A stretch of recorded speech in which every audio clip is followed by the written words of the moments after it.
My psychological breakdown of Dr.Johnathan Crane, aka the Scarecrow, will be drawn from his main appearances in the Batman animated series, the Dark Knight Trilogy, specifically Batman Begins, and the Arkham Asylum and Arkham Knight video games.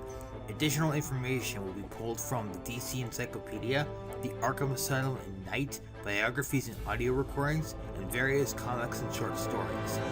Scarecrow is portrayed in Batman Begins by Cillian Murphy, voiced in Arkham Asylum by Dino Andrande, John Noble in Arkham Knight, and Henry Polic II in the animated series.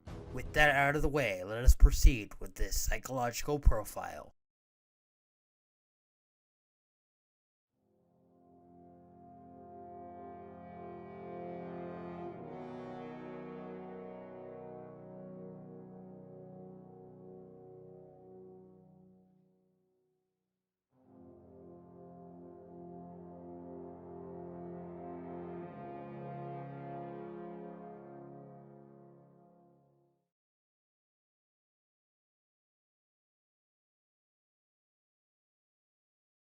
Johnathan Crane's obsession with fear began when he was bullied as a child. Nicknamed Scarecrow for his scrawny appearance, and named Ichabod after the character from the Sleepy Hollow tale. Vowing to overcome his fears, he became a professor at a local university and was an expert in psychology and biochemistry. However, this fascination and later obsession with fear would manifest as horrific experiments on university students and staff, as they provided a near infinite source of subjects to test his fear toxin and improve upon the original formula. After being removed from the university, Crane adopted the Scarecrow identity and began his fear-based crime spree, his first experiment starting at Arkham Asylum. As yet, the patient has been unable to speak. Continued observation shows little mental activity. It's as if the shock of what he saw triggered his mental collapse. There's someone in here! It's him! We found him! Break down the door! Note to self, as ever, it is difficult to continue my research under such conditions. Step away from Dr. Combs! Now! Get down on the ground! We found them. Someone get a medic! Oh God, what's he done to him?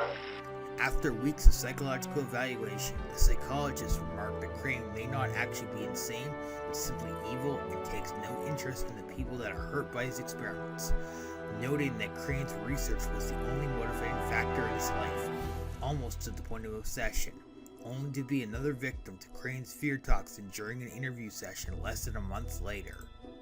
Dr. Crane continues to evade questions. I believe he is quite sane, just evil. He takes no interest in the people he has hurt. Today I have another interview with Crane. I cannot say I am looking forward to it. I've been feeling anxious. I don't like to admit it, but I think he's getting to me. How are you today?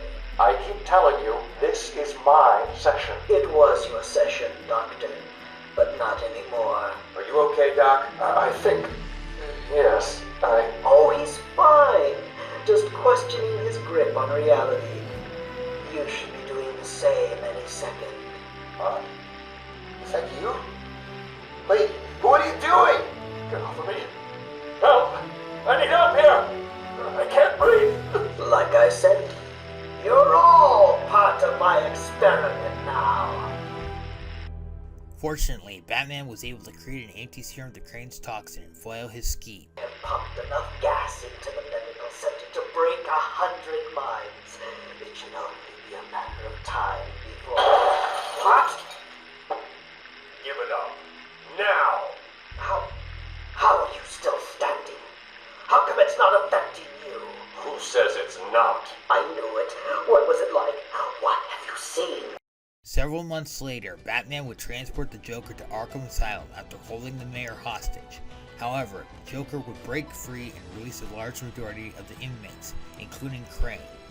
Over the course of the incident on Arkham Island, Batman would have several psychological battles with Scarecrow due to exposure to his toxin. Scarecrow planned to release his newest batch of fear poison into the Gotham River, but was ambushed by Killer Croc, who dragged her into the river. Considering that a secret ending cutscene exists of Crane grabbing onto a crate of Titan, it is safe to assume that Crane not only survived, it barely, but was also the one who supplied most of the Titan formula to the Penguin, and likely used it as the basis for his ultimate dose of fear toxin. Almost a year after the Joker's death following the events of Arkham City, Crane organized many of the Dark Knight's rogues gallery with a plan to take him down once and for all. With the help of, much to Bruce's surprise, the former Robin seemingly murdered by the Joker Jason Todd, now the Arkham Knight. While unable to initially deploy his fear bomb via Ace Chemicals, after acquiring the Cloudburst device, he detonated his fear bomb, blanketing Gotham in fear gas and plunging it into an endless abyss of madness. With the help of Poison Ivy merging with one of Gotham's oldest plants, she was able to purge the toxin from the city at the cost of her own life. Crane's further schemes involved making Batman believe that his ally Barbara Gordon, aka Oracle, had taken her own life after exposure to his fear toxin, pitting the Dark Knight against the Arkham Knight multiple times, and kidnapping Commissioner Gordon, holding him hostage at the now abandoned Arkham Asylum, forcing Batman to willingly disarm himself, and forcing Gordon to remove his cowl, exposing Batman's alter ego to the world.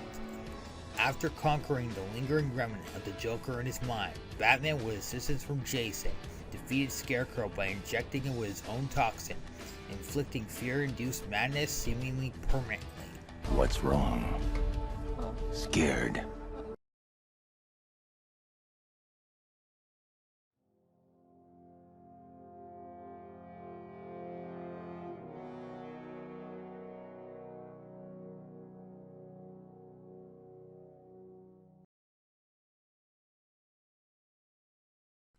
Young Jonathan Crane's experiences with abuse and harassment during his early days result in a Class B diagnosis of anxiety and Class B antisocial personality disorder. His obsessive interest with fear also officially diagnosing him with Class B obsessive compulsive. My official diagnosis for Dr. Crane going forward after this is as a Class C sociopath, characterized by his disregard for the well-being of his victims and feeling absolutely no remorse for his actions, seeing it as a means to break down the victim in question and get to the root of their fear simply for research purposes. A secondary diagnosis of a Class B superiority complex and Class C obsessive-compulsive supports this further. It can be argued that his act of detonating a CWMD in Gotham would classify him as a terrorist, meaning that at the very least, even after suffering self-injection of his own toxin, he would most certainly receive the death penalty.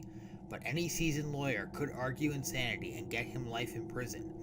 The best way to contain Crane would be isolation in a maximum security facility with a 24-hour watch on him, zero access to any outside resources, and continuous therapy sessions despite that they will most certainly will not do anything, as well as Batman making regular visits and showing the so-called master of fear the true definition of the word. How are you doing this? You've ingested enough toxins to drive dead men insane. What are you